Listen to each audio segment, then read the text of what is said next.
Hello everyone, welcome to this session. दोस्तों, आज का सेशन बहुत ज़्यादा इंटरेस्टिंग होने वाला है और आपकी शायद सबसे ज़्यादा डिमांड पर ये सेशंस रहते हैं कि सर बचे कुछ समय में कैसे जल्दी से जल्दी सी सेट कंप्लीट किया जाए। देखो, अच्छा खासा समय यहाँ पर बचा हुआ है, ऑलमोस्ट 2 महीने के अराउंड आपके पास समय बचा हुआ है और 2 महीने सी सेट के लिए बहुत समय होता है। तो यहां से अगर आप टेंशन ले रहे हो कि सर सी सेट करना है, और मैं बोल रहा हूं अगर नहीं ले रहे हो तो थोड़ी सी ले लो, क्योंकि अगर आप बोलोगे ना कि आखिरी के 15 दिन में सी सेट करना है तो आप भी जानते हो किसी भी सब्जेक्ट को, और यहाँ पर पहली बात तो एक सब्जेक्ट है ही नहीं, और मैं बोल रहा हूँ एक सब्जेक्ट को 15 दिन में भी तैयार करना हो तो कितना मुश्किल हो सकता है। ठीक है, आप लोग सभी लोग पढ़े लिखे बच्चे हो, अच्छे अच्छे सब्जेक्ट पढ़ रहे हो, पॉलिटी, हिस्ट्री, ज्योग्राफी, पूरे अपने सब्जेक्ट की सब्जेक्ट निपटा रखे हैं। आपको पता है अगर एक सब्जेक्ट को 15 दिन में पढ़ना पड़ेगा तो कितनी दिक्कत होगी, और 3-4 सब्जेक्ट को 15 दिन में पढ़ना तो पॉसिबल ही नहीं हो पाएगा। तो देखो, ऐसा है कि तैयारी अगर आपको सी सेट की करनी है, स्पेशली स्पेशली सबसे पहले तो ये समझो सभी के लिए 40% 35% नंबर लाना जरूरी है ना। तो सभी को 100 में से 35 से 40 क्वेश्चन तो बनाने ही बनाने हैं। दूसरी बात, मिनिमम साइड में सबके लिए 40 पकड़ लेता हूं, ठीक है, कोई कैटेगरी कुछ नहीं, सबको 40% लेकर आना है, सबको 40 क्वेश्चन सही बनाने हैं। दूसरी बात, जो फॉरेस्ट वाले बच्चे हैं जो फॉरेस्ट के लिए एग्जाम दे रहे हैं उनके लिए एक स्कोरिंग सेक्शन होता है, उनके लिए यहां पर स्कोर करना बहुत जरूरी होता है। पहले पेपर में मोर और लेस जितने बंदे हैं, ज्यादातर जो अच्छे पढ़ने वाले हैं 19-20 परफॉर्म करते हैं, पर जैसे ही आप फॉरेस्ट के लिए आते हो तो अब आपका फॉरेस्ट में सी सेट का स्कोर, क्योंकि दोनों पेपर्स का कंबाइंड स्कोर होता है, दोनों पेपर्स का मिलकर स्कोर बनता है, तो अब जो इस बच्चे ने सी सेट में ज्यादा अच्छा स्कोर किया होता है ना, वो ऑटोमेटिकली आगे पहुंच जाता है, स्पेशली अगर मैं फॉरेस्ट की बात कर रहा हूं।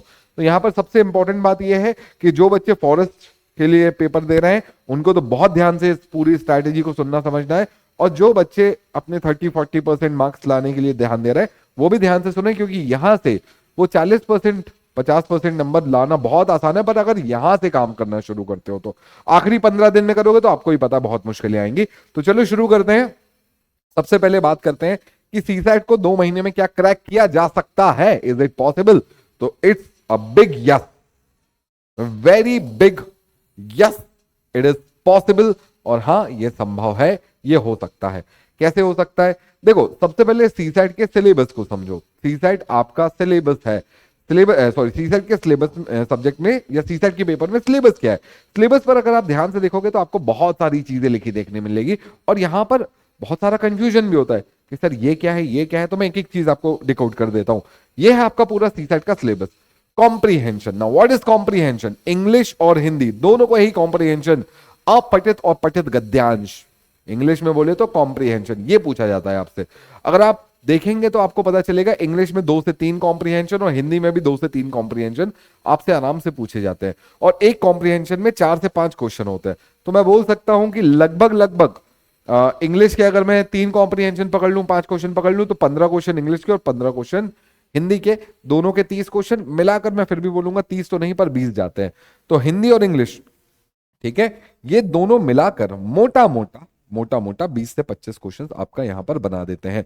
और क्योंकि ये आपको पढ़ना है और उसके बाद आपको टिक करना है तो ये काफी आसान भी हो जाता है, बट हाँ, ये थोड़ा सा टाइम टेकिंग भी होता है, क्योंकि कॉम्प्रिहेंशन एक अच्छा खासा लंबा पैसेज होता है, उसमें 3 से 4 पैराग्राफ होते हैं, आपको सबको पढ़ना होता है। कई लोगों की इंग्लिश इतनी वीक होती है या उनको खुद इतना डर लगता है कि जब वो पढ़ रहे होते हैं तो उनको समझ में नहीं आ रहा होता क्या करना है। उनके लिए भैया हिंदी कॉम्प्रिहेंशन जिंदाबाद है। जिनको दोनों का थोड़ा थोड़ा नॉलेज है, बहुत अच्छी बात है, थोड़े ये बना लो, थोड़े ये बना लो, पूरे पूरे बना लो तो और अच्छी बात है। तो कॉम्प्रिहेंशन में आपके आराम से 20 से 25 क्वेश्चन इजीली सही हो सकते हैं। तो मैं ऑलरेडी ऐसा मान लो कि 10 से 12 क्वेश्चन आपके यहां सही हो जाएंगे, ठीक है। कॉम्प्रिहेंशन में 10 से 12 क्वेश्चन आपके आराम से यहां से सही हो सकते हैं, और 10 से 12 क्वेश्चन आपके यहां से सही हो सकते हैं। बट बट कॉम्प्रिहेंशन एक ऐसी चीज है जिसके लिए ज्यादा कोई पढ़ता नहीं है या तैयारी करता नहीं है। सच्चाई है ये, है ना? सच्चाई है, सबको पता है। कोई नहीं पढ़ता कॉम्प्रिहेंशन, एग्जाम के पहले कोई खोल के भी नहीं देखता क्या कॉम्प्रिहेंशन होता है, क्या पठित अपठित गद्यांश है, क्या कौन सी चीज है। एक बार मेरे कहने पर, एक बार, ये मुश्किल से आपको 2 घंटे का समय लगेगा और आपके पास 2 महीने का समय। 2 महीने में कभी भी 2 घंटे निकाल लो, उसे इतना काम करना कि पिछले 3 साल के पेपर उठाना सी सेट के, और उसमें जो कॉम्प्रिहेंशन इंग्लिश और हिंदी के दिए हैं सिर्फ उनको पढ़ लेना। आपको एक पूरा आइडिया लग जाएगा कि कॉम्प्रिहेंशन कैसा आ सकता है, उसमें क्या क्या क्वेश्चंस पूछे जा सकते हैं या किस तरह के सवाल पूछे जा सकते हैं। कई बार ऐसा भी क्वेश्चन आता है कि एक पूरा पैसेज दिया हुआ है और उसमें लिखा है कि इस पैसेज का हेडलाइन क्या हो सकता है। अब बात यह है कि जब तक आप उस पूरे पैसेज को पढ़ोगे नहीं, आपको ये समझ में नहीं आएगा कि उस पैसेज का हेडलाइन एक्यूरेटली ज्यादा अच्छा क्या हो सकता है। पर वहीं अगर आपने ऐसे 2-3 पैसेज पढ़ लिए जहां पर ये आपने क्वेश्चन सॉल्व कर लिया, इस पैसेज का बेस्ट हेडलाइन ये हो सकता है, इस पैसेज का बेस्ट हेडलाइन ये हो सकता है, तो तीसरे वाले पैसेज का बेस्ट हेडलाइन क्या हो सकता है वो आप ऑटोमेटिकली बना सकते हो। तो यानी कुल मिलाकर यहां पर बात क्या हो गई कि भैया एक बार 2 महीने में आपको 2 घंटे निकालने हैं, 2 घंटे में आप इंग्लिश और हिंदी के जो भी कॉम्प्रिहेंशन पूछे हुए हैं पिछले 3 से 4 साल के, उठाकर इनको एक बार पढ़ लो, काम हो जाएगा आपका। ठीक है, चलो यहां से आपके 10 से 20 क्वेश्चन, 10 से 15, 10 से 15, 10 से 12, 10 से 12, लगभग मोटा मोटा 20 क्वेश्चन मैं मान लेता हूं। एक आध दो क्वेश्चन गलत भी होंगे, तुक्के भी मारोगे, कुछ वहां भी सही फंसेंगे। ठीक है, इसके बाद आते हैं lifestyle, counter forces, interpretation, communication skill. देखो ये दोनों ना कहीं थोड़े एक जैसे ही चैप्टर हो जाते हैं। यहां पर आपका एक थोड़ा सा मॉरल वैल्यूज चेक कर लिया जाता है और यहां पर ये कम्युनिकेशन वाला पार्ट है।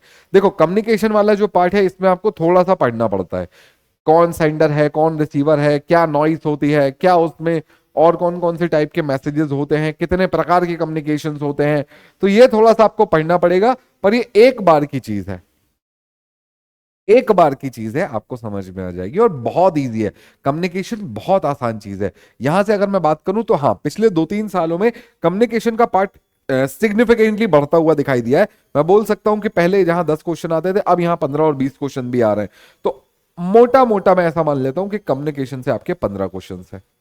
ठीक है, अब जब आप कम्युनिकेशन पढ़ लोगे तो आपको समझ में आएगा इन 15 में से 10 तो ऐसे बन जाते हैं और 5 तो ऐसे हैं जो कुछ ना भी पढ़े हो तो भी बना लोगे। ठीक है, तो बिल्कुल थोड़ा सा पढ़ लोगे तो वो जो 5 का आंकड़ा है वो आप आराम से 10 के पार ले जा सकते हो। तो अगेन थोड़ा समय, और 2 महीना है, बहुत समय आपके पास। आपको बस उन 2 महीने से थोड़ा थोड़ा समय चुराना है, रोज भी नहीं चुराना है। मैं तो कह रहा हूं संडे पकड़ो तुम, 2 महीने में 8 संडे आएंगे। 8 संडे डिसाइड कर लो कि हर संडे मुझे 2 से 3 घंटा 4 घंटा सी सेट को देना है बस। विश्वास मानो तुम्हारे संडे की खुशियों पर असर भी नहीं पड़ेगा और तुम्हारा सी सेट भी कवर हो जाएगा। इतना भी कर लोगे ना यहां से तो काम होता चलेगा। ठीक है, फिर आता है लॉजिकल रीजनिंग, एनालिटिकल एबिलिटी और डिसीजन मेकिंग। देखो ये वैसे डिसीजन मेकिंग जो है ना, मैं उसको रीजनिंग का ही पार्ट मान के चल रहा हूं। पहले तो ये समझो, डिसीजन मेकिंग को मैं रीजनिंग का ही पार्ट मान के चल रहा हूं क्योंकि मैं रीजनिंग में ही पढ़ा देता हूं उसको। तो ये लॉजिकल रीजनिंग और डिसीजन मेकिंग, लॉजिकल रीजनिंग के ध्यान से देखोगे तो लगभग लगभग 20 क्वेश्चन है और डिसीजन मेकिंग के क्वेश्चन काफी फ्लक्चुएट होते रहते हैं। इसलिए फ्लक्चुएट होते रहते हैं कि क्योंकि 2023, 22, 21 तक भी आपको डिसीजन मेकिंग के 10 से 15 क्वेश्चन देखने मिल रहे थे, पर 2024 के पेपर में 0 क्वेश्चन थे, 0। This is the fluctuation in MPPSC CSAT कि कब कहां पर किसका वेटेज कितना ज्यादा बढ़ जाएगा, कम हो जाएगा, कुछ नहीं कह सकते। और ये सच्चाई है। विश्वास ना हो रहा हो तो 2024 का पेपर उठाकर देख लो, एक डिसीजन मेकिंग का क्वेश्चन नहीं है। और 2023 का पेपर उठाकर देख लो, 10 से 12 आपको डिसीजन मेकिंग क्वेश्चन दिख रहे हैं। तो एक सब्जेक्ट का वेटेज सीधा 10 से 12 क्वेश्चन से 0 हो जाना, आप समझ रहे हो कितनी अनसर्टेनिटी दिखाता है। तो यहां पर आपको पढ़ना तो पड़ेगा और मैं रीजनिंग के अंदर ही पढ़ाता हूं इसको। तो आपको यहां से मैं मोटा मोटा मान के चल रहा हूं 20 क्वेश्चन रीजनिंग के और 10 क्वेश्चन कम्युनिकेशन के। इसका मैं एक एवरेज ले लेता हूं 25 क्वेश्चन दोनों मिलाकर। ठीक है, मान लो नहीं पूछा, क्या कर लोगे भाई? गला थोड़ी पकड़ने चले जाओगे एग्जामिनर का कि भैया तुमने कम्युनिकेशन या डिसीजन मेकिंग के क्वेश्चन क्यों नहीं पूछे। नहीं पूछा तो 24 में भी कोई गला पकड़ने नहीं पहुंच गया। ठीक है, तो यहां पर 25 क्वेश्चन में ऑन एवरेज मान लेता हूं डिसीजन मेकिंग रीजनिंग के मिलाकर सवाल आपसे पूछे जाएंगे। और मोटा मोटा ये जो जनरल मेंटल एबिलिटी है ये भी रीजनिंग का ही पार्ट है एक्चुअली। ठीक है, ये तीनों मिलाकर 25 क्वेश्चन। मोटा मोटा बेसिक न्यूमेरिसी की अगर मैं बात करूं मैथमेटिक्स के, तो यहां पर 15 से 20 क्वेश्चन पूछे जाते हैं। ठीक है, अब आप बोलोगे सर कैलकुलेशन को जम नहीं रहा। सर ये 25 है, ये 15, ये 40 हो गए, ये चलो 20 भी गिन लूं तो 50 हो गए, तो बचा 10, 10, 20, 20 और 15, ये तो 35 ही हुए। तो 15 क्वेश्चन कहां गए? वही मैं आपको समझाने की कोशिश कर रहा हूं। ये जो पिछले साल उन्होंने 10 नंबर यहां पर गायब किए थे ना, वो पूरे के पूरे उठाकर कम्युनिकेशन को दे दिए थे। पूरे नहीं, कुछ कम्युनिकेशन को दिए थे, कुछ कम्युनिकेशन को दिए थे, कुछ कॉम्प्रिहेंशन में बांट दिए थे। तो ये जो अनसर्टेनिटी है इससे बचना है अपने को।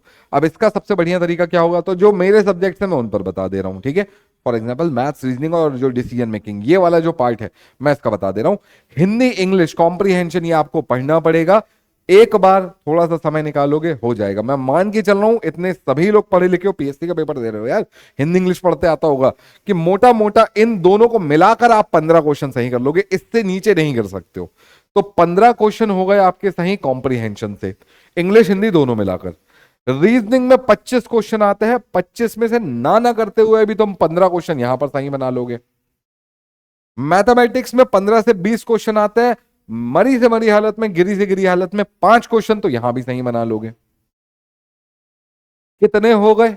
ध्यान से गिनोगे तो पता चलेगा ये सर 35 क्वेश्चन हो गए, और 5 क्वेश्चन तो तुम तुक्के मार ही लोगे। तो 40 का मार्क क्रॉस करना है, इजी पीस ऑफ केक है।